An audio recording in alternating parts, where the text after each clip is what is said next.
Hi everyone, you are listening to She Leads with Carly. Our guest today is Danielle Strachman, the founder and general partner of 1517. Danielle has so much depth in her career experiences, from founding her own nonprofit charter school to being at the forefront of the well-renowned Thiel Fellowship to founding 1517, a venture capital fund built on the belief that not everyone needs to attend university in order to pursue their passions. Danielle's passion for helping others and entrepreneurship really embodies her yes mentality. She also chats about the importance of building a tight-knit community and seeking out founders who have such a pure passion for what they're building that they wouldn't be able to do anything else. For any young entrepreneur, this one's for you. Danielle brings such a wealth of knowledge and experience working with young entrepreneurs that I hope you enjoy it as much as I love talking to her. Hello, Danielle. Thank you so much for joining She Leads today. I'm so excited to have you on the show. How are you? How's everything? I'm good. Thanks for having me, Carly. Of course. So, Danielle, you are the founder and general partner at 1517, which is an early-stage venture capital fund that supports teams led by dropouts, deep tech scientists, and founders working outside of tracked institutions. So really, you guys are built on the belief that, the path geared towards higher education is not for everyone.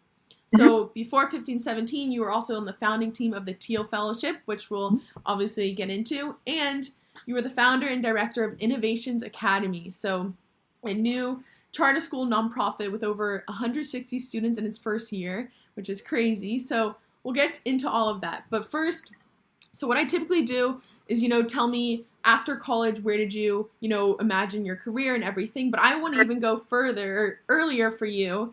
And really, after high school, were you similar in that, college was the only path, or was there also where you kind of started to think like, okay, this is where, there's an alternative path for me, an alternative learning path that you can go down. So what was it kind of for you? I did not know. In some ways, I still don't know what I want to be when I grow up. I always say to people that every 5 years of my life has been totally different than the previous 5 years. And so who knows? I anticipate still doing 1517 in 5 years, but life has all kinds of twists and turns.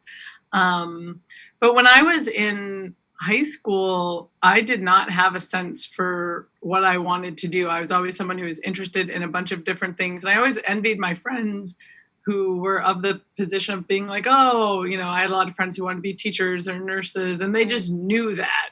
And I was never that person. I was never like, oh yeah, I'm going to be this. Yeah. So when I was, 16, 17, I did apply to schools mostly in the Northeast. I was grown up in the Boston area. And I got into the school that I wanted to go to, which is Simmons College, which is a small all-women's college. Yeah. But I still remember getting the acceptance letter. And when you get accepted into something, then you get to really think about if you really want it or not. Like I always tell people, apply for stuff because you don't get to make the decision about if you go until you get an acceptance. And that could be for a grant program, that could be for a school, that could be for boot camp. And of course, there are sometimes limits to applying to things like application fees. But if those limits aren't too high, I always encourage people to do it. But I remember getting the acceptance, and then I kind of started thinking to myself, oh, gosh, do I want to do this? And I remember saying something to my mom, and my mom was super excited. I think in part she was thrilled that I could go to an all-women's school, which I didn't even pick it for that. I picked it for other reasons. Right. But I remember saying to her, like, gosh, I don't know, like, sort of like, I said something to her, like, I don't know if I want to go or something, or like if I should go. And I remember exactly what she said, but the tone was definitely like, you're going to school. Like, and I specifically remember her saying things like, women and other people fought for you to be able to have this choice. And one thing that's kind of interesting about that is that it's true. People do fight for the future and have fought for the future that we are all enabled to have today. But I think what they were fighting for was the choice for us to have it, not that it should become a have to. But I wasn't as savvy a debater when I was 18, so I didn't have the articulation to tell my mom, like, well, I think people were fighting for the choice, not that I had to go. Yeah. But yeah, I didn't have a sense of what I wanted to do. Laptops were just starting to come out. And so the idea that you could build something on a computer that would scale was still, I think, in most people's minds, not even a thing. Like I was going to say many years away, but that was that was sort of my path. Was I did go to school. I did get my undergrad degree. I didn't go for further education after that. I did have a choice to go to grad school. Yeah. And I kind of remember waking up when I was 22 saying, gosh, do I really want to spend, 4 to 7 more years in school getting something like a PhD? Or do I really want to go out and work in the working world? And the answer was the latter. Yeah. But even when I was in college, like I remember at the time it was strange to like not have a major. And for a long time, I really resisted having a major. I really wanted I wanted a makeshift major. Like I wanted a scholarly women's major where I could just take a little bit of this and a little bit of that. And I remember my professors telling me, they're like, you can't do that because you won't be hireable and X, Y, and Z. And the funny thing looking back at this is that any job I've had has actually come through the connections I've created with people. It's not been through applying for a job. So it's interesting to see what the recommendations were that I was getting to people at that time versus now I can look back and see what actually happened and that they're often quite different. Yeah. So it seems like throughout this time, though, you always, you had this thought being like, okay, now that I'm in, is this the right path? Or like you never really had this definite answer like, okay, this is the next step, this is the next step, even though, like right now, it's still pretty common even right now. Yeah. Like, for instance, people that I'm surrounded by in my high school, it was like everyone goes to college, like, that's great. So it's really interesting. So now after college, tell me like how did you find your first job? Like what was that next step? And was there ever a point where you're like, am I doing the right thing? I feel a bit lost right now. Yeah. Oh yeah. I had an early 20s life crisis for sure. Everybody goes through this. If you're sitting there thinking, I'm not going to go through that, that means you're missing something. I am a firm believer in that going through something like a midlife or 20s life crisis. I think that crisis is really a developmental milestone that you go through. Yeah. It sucks. It doesn't feel good, but it's not supposed to feel good. If everything is like coasting along perfectly, you're due for one. Like that's what I always tell people. And I am probably due for one somewhat. I'm kind of going through one with COVID right now in terms of just like, wow, what is this whole existing the way we are thing? Like everything is so strange. So it's making me question a lot of things. But to answer your direct question, my first, I used to do a lot of sort of odd jobs. I used to tutor kids a lot when I was in school. I always liked teaching a lot, but people had always told me, like, got me off the educational path. And, there's that adage, those who can't teach. Yeah. We all know that the pay is not very good for teachers. Respect is low, things like that. And what I noticed was, at one point, I started veering towards getting interested in neuropsychology, and I liked psych a lot. That ended up becoming one of my majors, that and performance music. And the way that I got my first internship, which turned into my first job, was actually just kind of calling around. Like I knew that I thought it would be cool to watch what people do in a neuropsych institute. And so the first place I called was Brigham and Women's Children's Hospital in Boston, but they weren't taking any sort of interns, and I wasn't even phrasing it as an intern. I was like, well, you just let me come watch. Yeah. Like I just want to see what you do. And they didn't have anything like that, but they recommended that I call the hospital next door, which was the Beth Israel Deaconess Medical Center. And so I remember going in there, and this doctor met with me, Dr. Margaret O'Connor, and she was like, so what are you doing here? Like they didn't have an internship posted, nothing. Wow. And I was like, yeah, I'm just interested in this topic. And I thought it would be really cool to be able to observe what you all do. And she's like, okay. And I still remember she told me that one thing I was doing well was just presenting well. Like I dressed professionally going to the job. She actually said to me, oh, you didn't show up in a cutoff shirt and jeans. That's great. Like that's what apparently that had happened in the past. And showing up in the appropriate way for the position you want, looking the part is important. Yeah. And so I started doing observations, and the observations, it was never called a formal internship, but it turned into me doing the work. So I remember I was observing the cognitive batteries that they would give people. I would observe the way that Dr. Margaret O'Connor would work with patients and things like that. And then after a while, they were like, hey, you've been here for a while. I was coming in a few days a week. Would you want to start giving some of the tests? So then I started going off on the path of becoming what's called a psychometrician. That's the person who gives like the assessment and the batteries. Okay. And I was the youngest person I think that they've ever had sort of intern, even though it wasn't a formal internship there. And then I started training the grad school students on the tests and the batteries, and I'm still friends with a bunch of them and follow them on Facebook and LinkedIn, and we chat about all kinds of stuff. And they're still like, I remember you trained me how to do this, and which was funny for me because I was an undergrad and they were the grad student. Yeah.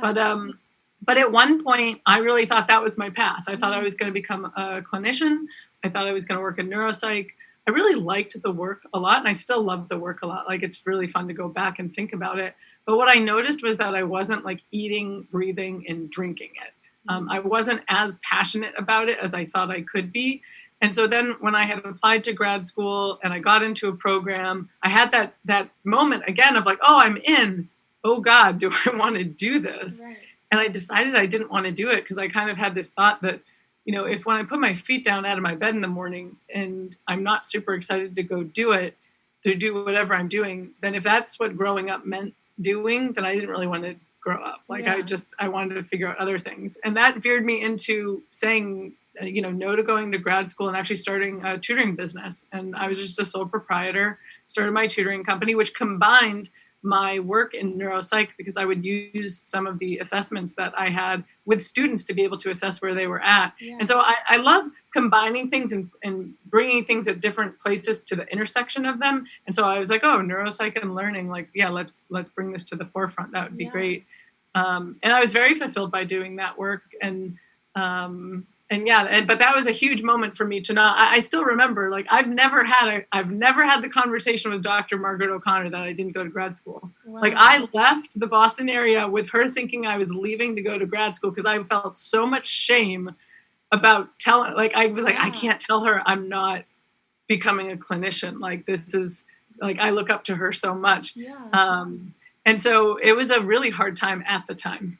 So, okay, so now, you know, you're starting your tutoring business. Challenges, you know, along the way, and were you questioning, okay, is this my long term? Or, you know, it doesn't seem that you actually, like, what was the time frame that you really thought ahead? Does that make sense? Because you said, like, every 5 years it sometimes changes. So I'm curious, you know, how much do you plan? And then obviously take me now to, you know, finding the Innovations Academy and like, what led to that. Sure. So that's a great question about like how much is planned versus not. Yeah. I think I'll have an inkling of something, but I wouldn't call it a plan. So it's like, I knew I have these moments in life, and I think other people have them too, where you get an itch that you have to scratch. And if you don't do it, like, it's like a compulsion. And I've had this in very simple ways. Like, at one point I was like, I'm dyeing my hair purple. Like, it's happening. And then it was like 2 days later, it was purple. Like, I had to do it. So that's like a simple example. But when I started thinking about starting my tutoring company, it was that itch to scratch again. I'm like, oh, I'm going to do this. And so then I learned to build a website. Like, I didn't code at all. I learned how to build a website. Mm-hmm. I put up some ads on Craigslist. This was back in the day when Craigslist was not creepy. Yeah. I started reading books just up the wazoo about any sort of child development, education, anything I could get my hands on. And so it was sort of building it up over time. And that's been true for, I think, most pieces of my career, is that it hasn't been like fully fledged of like, I wasn't like, I'm going to build a, big tutoring company or something like that. And it was never a big thing. It was mostly me. But what people told me along the way is everyone was like, oh, all my friends have tried to start tutoring companies. No one has been able to support themselves, let alone other people. Yeah. I get to the point where I was making a good salary, and then I was actually having to refer out to other tutors because I had so much demand. Wow. And so I very much believe in the adage of like, just put one foot in front of the other. I'm also a really big believer in trying things out before you like jump to it. Like 1517, for example, started with 2 t-shirts. We had the idea and we were like, I wonder if this name would resonate with people. So we printed off 2 t-shirts. Michael went to LA Hacks, presented the idea. The crowd went absolutely bonkers. It was about 1,000 hackers. And we were like, okay, I guess we'll stick with the name and I guess we'll do it. So it's like getting these small validation points. Yeah. And it was the same thing with Innovations Academy, my public charter school.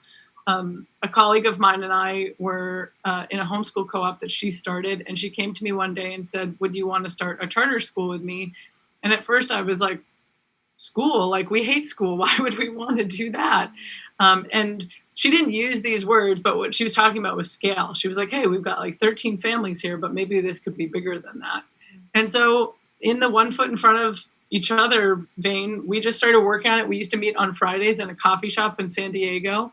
And that's how we got going. And 2 years later, we opened, and her and I co-principaled the school. And we used to pass each other in the hallway, and we would stop and kind of whisper, who allowed this? Like, who allowed her and I to just do this? Like, this is, neither one of us had ever run an organization. We had never hired and fired people before. We had never dealt with so many parents in our life. And now the school has been around for about 13 years, and we serve 400 students. We just bought a building. It's like a real thing. And we still like are like, wow, who allowed that? Like, how did that happen? Yeah. But it wasn't, we knew we had this vision of serving young people and creating this school, but we didn't know where it was going to go. And it was really just taking everything day by day. Amazing.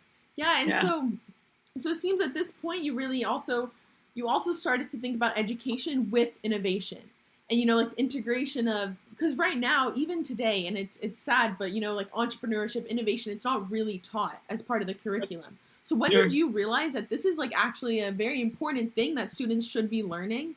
And then that's kind of how you incorporate it to Innovations Academy. But tell me a little bit when that realization happened. Yeah.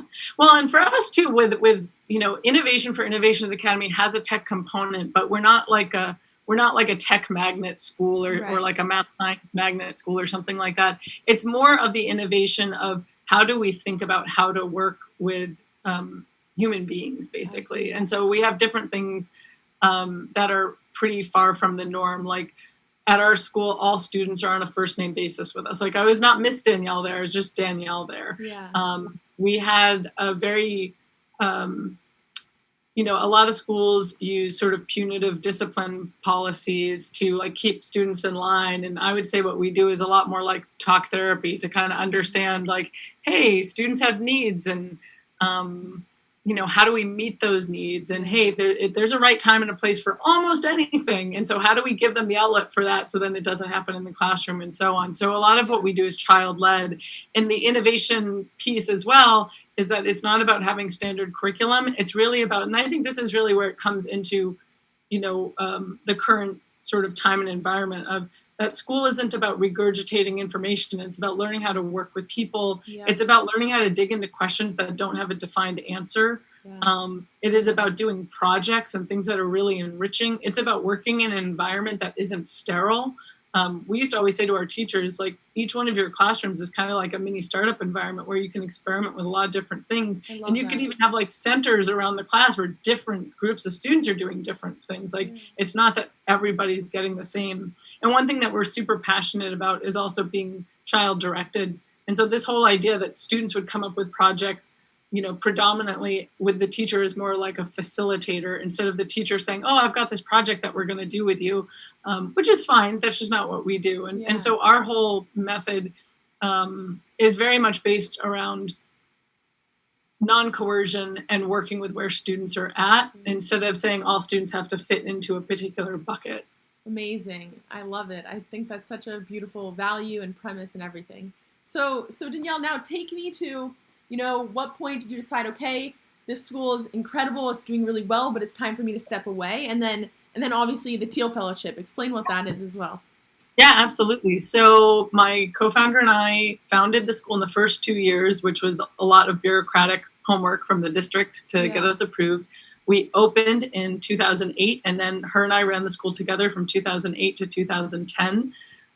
In 2010, I definitely was having maybe another, a late 20s life crisis of, hey, is this really what I want to be doing? I think this happens to entrepreneurs and founders a lot, where you start something and you love it, but then you get boxed into a role that isn't the thing that you love. And so I loved working with students and having an impact in the moment. And I still remember my tutoring days. I used to tell parents, I think they could have just gotten a recording of me saying, and now what? And now what? Now, next what happens? How about this? But I love getting to watch the light bulb go off for people. Yeah. But when you become a school administrator, you don't get to do that. You're working with the district, you're working with parents.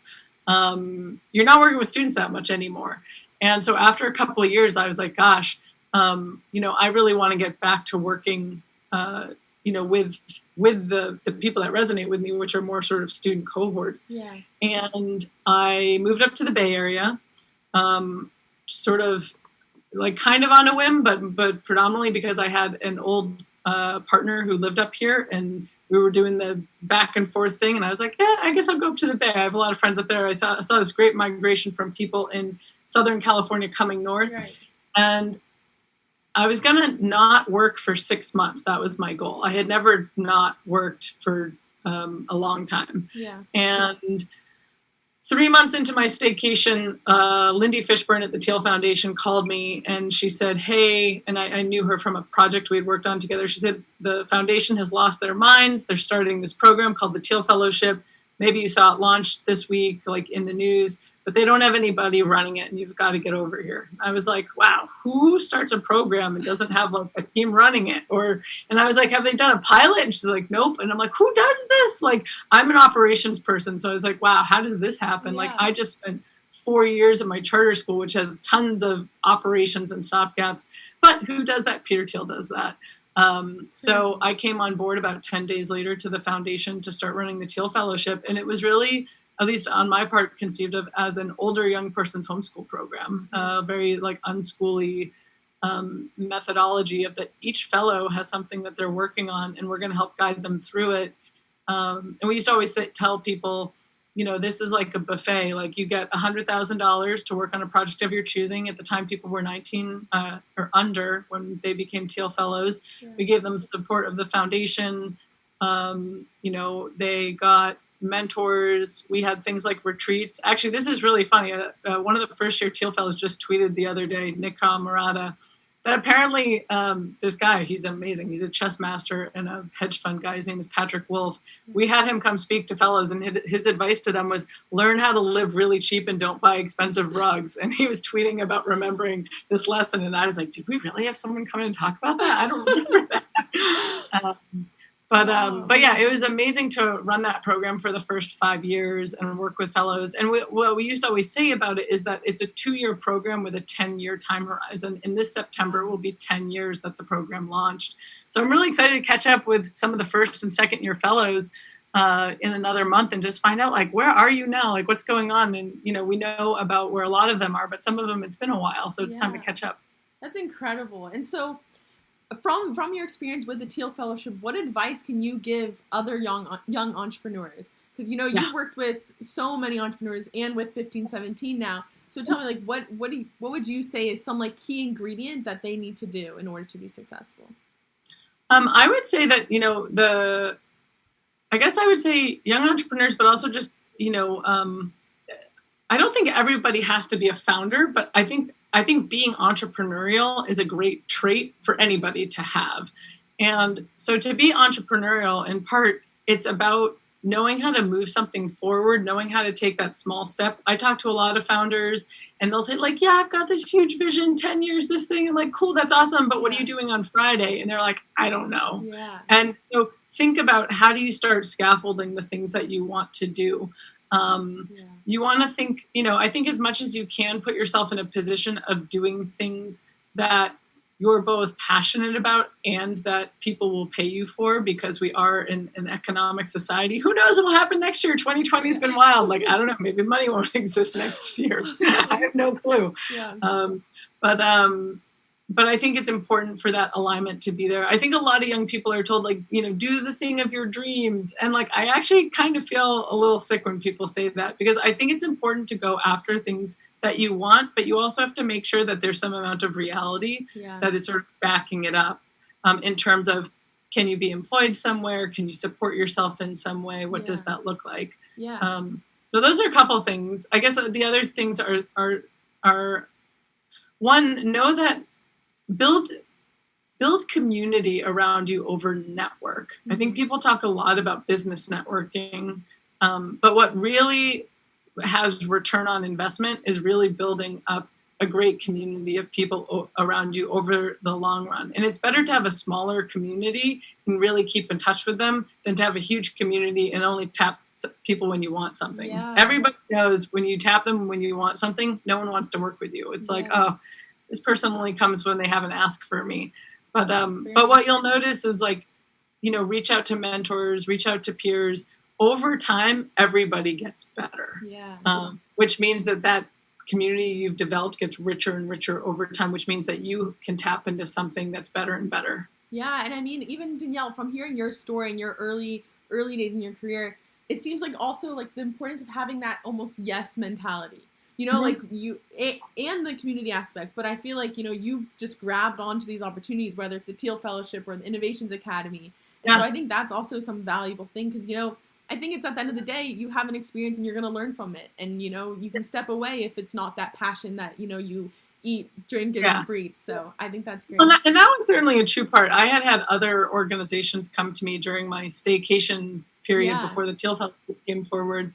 And I was getting offers from people that were fairly attractive, and at the same time, they weren't the thing that I knew I was supposed to be doing. So I knew when to say yes, but I also knew when to say no. Right. And I think that has been a large learning over the course of my career is how do you figure out what things to say yes to and what things to say no to, and how do you prioritize and self-focused. And I mean, even for the Thiel Fellowship, it wasn't completely no risk. It seems like the fact that they were launching something without any team behind it. So it was almost like, would you say like your passion kind of just drove you because you wanted to be in front working with those students? Okay. Yeah. Very cool. And it wasn't that risky in the sense of like, okay, like, I'm going to get paid to do this work. It's through a foundation, that's financially stable. Like, so it wasn't the biggest risk, although there were risks in terms of, and to this day, people are like, oh, well, how successful was it? And I'm like, well, what metrics do you want to measure that on? Yeah. And so people have very polarizing views on it. I have a lot of fans, but I'm sure I have some haters as well because some people don't like the message of maybe college isn't the right thing for everybody. Right. So, okay, before we get to the fun questions, I obviously do want to get to 1517. So, So tell me, first, you've said like every 5 years it's been something different. Has venture capital been something that you were like, okay, eventually I'm going to go into that? Or how did that happen then? I always tell people, if someone had asked me 10 years ago when I was first joining the foundation, would you become a VC? I would have said, what's VC? I didn't know anything about it. If had someone told me when I was a kid, you're going to work in the financial asset class, I would just would have laughed at them. I feel like it's really funny. In some days it still feels that way to me. But what we really saw with the fellowship was that there was a gap in the market, basically. And I think there's something that I've always been driven working with younger people and filling needs that aren't being fulfilled. And so, for example, with my school, that was creating a school that students would want to come to and feel a certain way at. Right. With the fellowship, it was giving young people an opportunity to do projects.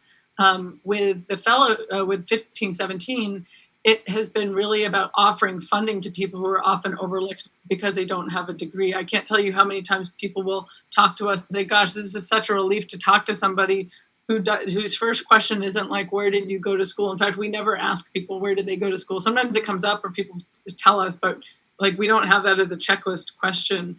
But it was really from working with the Thiel Fellows and seeing this gap of there's fellows who are out there who are doing great work, but it's hard to find funding for them and it's hard to pair these things up, that we thought we could make a novel thesis out of it. And we did have to learn a lot. We knew a lot about how to source for talent with the Thiel Fellowship because we got 5 years under our belt of doing that. Yeah. But then as a fund, what we needed to think about was how do we fund things that could actually be venture scalable and have a major return? And actually, we have our first company that went public on Monday. Wow. They're going to be in the public markets in November. But yeah, that's still sinking in. I'm like, wait, what? That happened? That's crazy. So it's pretty wild. But there'll be more learning to go. That's one fun thing about running a fund is that I call VC advanced tutoring, but it's not that I'm teaching anybody. It's that my founders are constantly teaching me. Yeah, incredible. So throughout, getting the entrepreneurs that you're seeing, every day who are pitching to you and everything, have you noticed a difference between, those who do go the college path and those who maybe have that entrepreneurial spirit and that itch and they just want to get started regardless of going to college? Is there a difference that you see? I'm sure there are some differences. I don't know that I would put the difference on the line of like going to college versus not going to college. But what I see with founders is that founders often have, like, the best founders that I've worked with really have a problem they want to solve or a group that they want to serve. And they are just like die hard about it. I was talking to my team earlier and I said, one of the things I look for in founders is this like fire in the belly. Like you can feel it from somebody of that they are going to do this thing. They're going to build this thing. They're a maker. They love inventing, or they're going to serve a particular population because they're just kind of crazed about it because they're eating, drinking, and sleeping it. And that is a quality that is really hard to fake. And so I'll talk to other people who don't have the fire in the belly and they're like, oh, I saw this business opportunity. There's a hole here and there's an arbitrage opportunity. And I'm like, it could make some money. But the truth of the matter, and what we say to founders a lot, is that starting a company is so hard and there's no money and there's no fame until many years in. And like the first 2 years in particular, and sometimes up to the first 4 years, are just pain and suffering. It is just really hard. And you're not like the delta between that mission and what you're doing on Friday is so big. And at the founder, you feel it. I remember feeling this at my school of being like, oh my God, we want to be teaching and doing things at this level, but right now we're here. And oh my God, like feeling that delta, it was painful. That's why you need that passion almost. Like that passion is going to drive you. Right, exactly. And so the people really have to have that because that is what motivates you in the dark nights of the soul, through the hard parts, through the no's from investors, through the, I lost my co-founder, through the good times too. But like, you just have to be really all in a very soulful way. And that's what we look for that stands out. Amazing. Yeah. It's almost like, that reminds me of, I don't know where I heard this, but it's almost like when an entrepreneur comes to you, whether you're going to invest or not, they're going to do it because they have that passion. Exactly right. Those are the types of people. And I always tell people, like, most of us have had that experience of being really passionate about something, but often when we're younger, and sometimes we lose that. So sometimes I'll tell people, like, remember that feeling when you couldn't not do that thing. Like, I'll even think of silly examples. Like, a lot of kids are into magic. They'll be like, oh, I learned card tricks and I did this, or I had these hobbies. And it's like, think about the insatiability that you had then. If you can apply it to something now, that will really, and that could be in your studies. So this doesn't have to do with building a company. This could be in anything that you do, that just like bright-eyed curiosity will take you way further than anyone else trying to push you along and forcing you. I love that. I think that's a great, just like value to live by, even just like finding that insatiable passion. I think that's great. Okay, Danielle, honestly, I could talk for another hour, but I want to move to the fun question. So first, tell me a passion that you have other than, venture capital, alternative learning, all of this stuff. What's another passion? I have a bunch. One thing I've learned about myself is that I love to learn and do new things. I love to kind of dip my toes in the water. And I used to feel bad about this because I used to think like, oh, I'm not becoming like an expert in anything. I'm kind of a Jill of all trades across. But what I've learned is that actually what I love is the process of the beginning part of learning something. And so right now I'm actually doing a bunch of music and art stuff. I started taking up guitar again. That's been really great. I'm hoping to do more of a deeper dive. I have a teacher I'm working with. I love movement activities, dance and yoga. I am a personal development junkie. So I love, I love anything in that vein. There's a modality called internal family systems that I absolutely love and find very powerful and interesting. And so I love reading books about it. And I was going to say, what's probably the best book that you've read in that vein? That one? Oh gosh, there's a book. There's a book called, I think it's called Self-Therapy. And it's very good, and it outlines sort of this particular modality. And what's interesting is I have a second cousin who's, he's got to be in his 60s or 70s, and he's a therapist. And I was talking to him, and he's funny. He's like, "Are you a therapist? Like, you really like know how to talk the talk?" I'm like, "No, I work in venture." But we were talking, and he's like, "Yeah, I found this new thing that I love called internal family systems." I'm like, "Oh, that stuff is so good." Wow, I think it. And some people know this, but some people don't. I love animal training and like trick training. So I have a cat. She knows 6 tricks. Wow. And Is that just you, looking online, researching how to train an animal, or how do you? It was my first job, actually. My first job was cool. working with animals and doing some trick training, and so I just apply that with the founders I work with and with my. Amazing. Sounds like a great process. Okay, last question is, tell me or show me a fun or weird talent that you have that no one really knows about. So, Danielle, I'm going to go first. Okay, so what I do is I throw blueberries, okay, and I catch them in my mouth. All right. Oh. Let's see how this goes. Uh-huh. There we go. Okay, it was amazing. I can show you my like Danielle stupid human tricks basically. Those are the things that are coming to mind. One, like my fingers can bend backwards. Oh, wow. I think a little bit further than other people's. The other is that I do something that I'll have to sort of copy what I do. But there's like habits we all pick up, and one of my habits is that when I drink something, I have to make that sound. Like I can't, especially if it's a hot beverage and it's the first sip, I can't not do it. And my colleague Zach, he gets so annoyed by it. God, He's like, that is so funny. He's like, can't you stop? I'm like, no, it's like, it's in me. It's just natural. It just comes out. Oh my God, that's hilarious. Okay, well, that's great. And even in your passion answer, I think you gave a few talents in there too. So anyway, Danielle, this has been so fun. Thank you so much for coming on the show and just teaching me so much. So really, honestly, thanks so much. It's been great. Yeah, thanks for having me. Of course.